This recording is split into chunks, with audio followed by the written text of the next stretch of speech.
Rice ସେତିକି ସଇଲା rice salad chips mix veg ଆଉ କିଛି ନାହିଁ।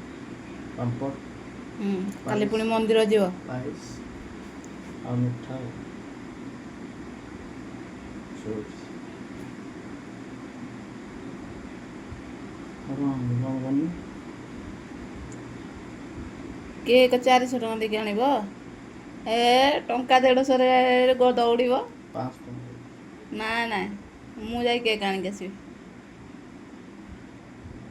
400 ଟଙ୍କା ହଁ ବଡ଼ ହେଲେ କାଟିବ ନା 400 ଟଙ୍କା ଦେଇକି ଆଉ। ମସଲା ମସଲି ସବୁ